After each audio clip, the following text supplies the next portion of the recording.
Alrighty, we are looking at problem number 5, and we have, for me, I have a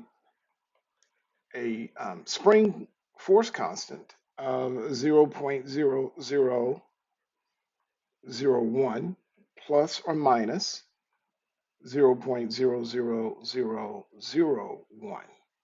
All right, and this is going to be Newton per degree.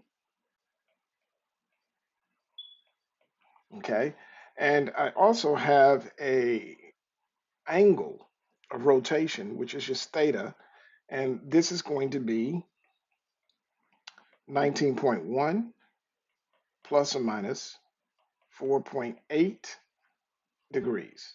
All right, so I'm just going to say degree here, and applying um, this same law, Hooke's law, instead of us having delta x, we're going to have F is equal to a negative k theta. All right. And so again, we're not going to worry about the K, I mean the negative sign here. And so we just know that that's a reactionary force. And all we have to do is just, of course, multiply these two numbers together. All right. And so these two numbers. And so, of course, I want to bring up Microsoft Excel because we also need to calculate the uncertainty.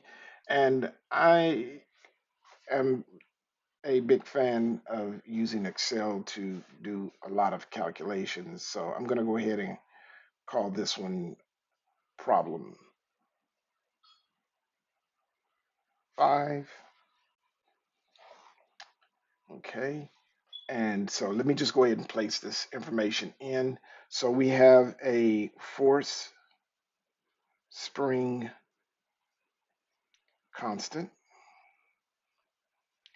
And of course, this is in newtons per degree. I'm just going to put DEG.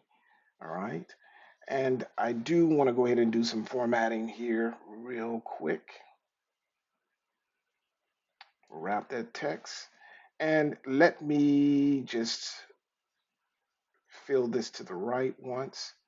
And I want to say that I'm just going to say error here. Okay. And it is as well in the same units. So you guys should be able to see that with your own problem. And then I want to put my information in for the angle. All right. So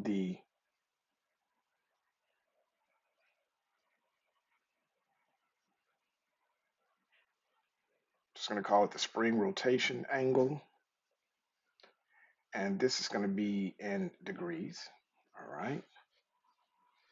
And so let me just fill this to the right. And I am going to place error in here.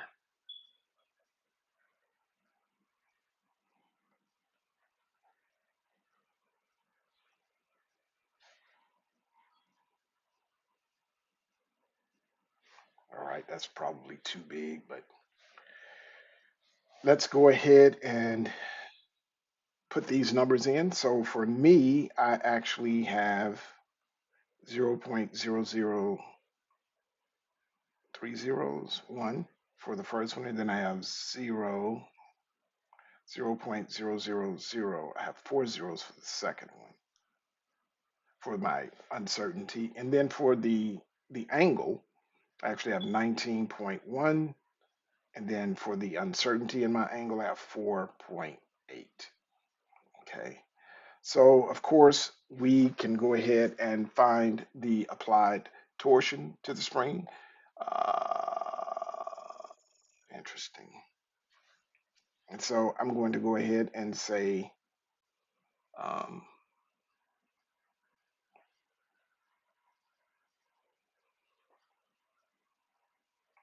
applied torsion. In this particular case, this is newtons, and this is a force. So I'm not saying torque.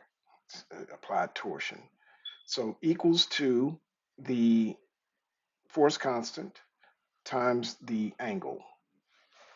And so I can put that in.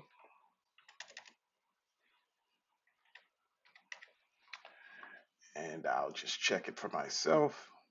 All right, so that worked. And now I want to find the uncertainty in F. So I'm going to go ahead and fill this to the right. And then I'm just going to say applied torsion uncertainty.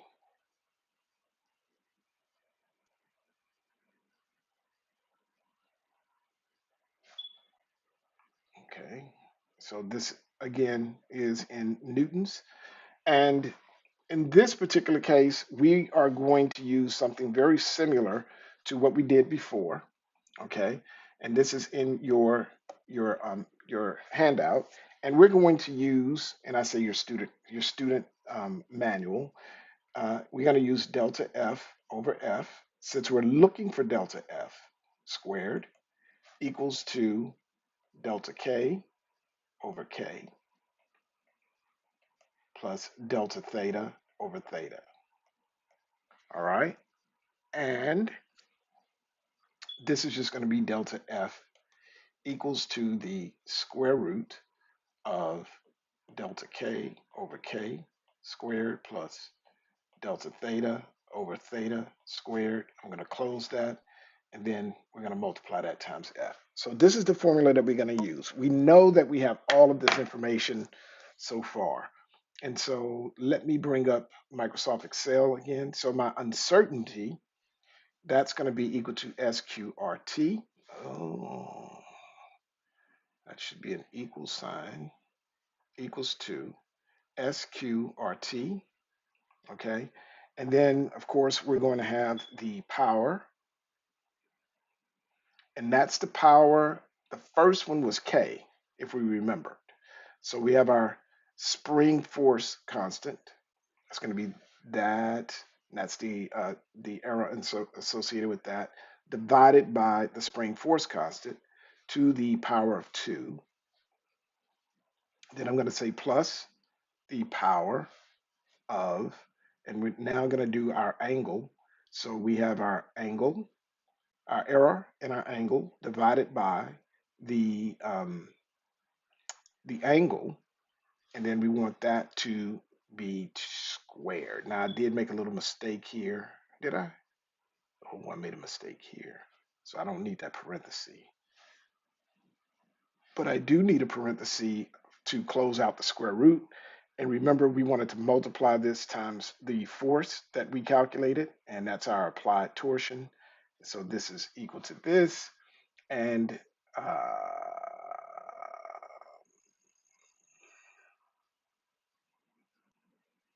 hmm, well, um,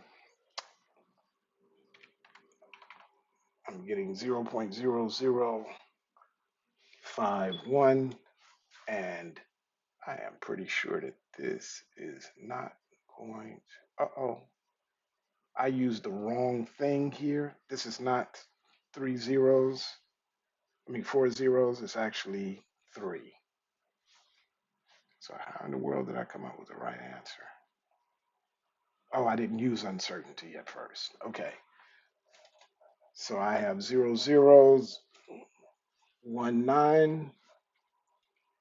And I'll just do 197. Let me see if that'll work out.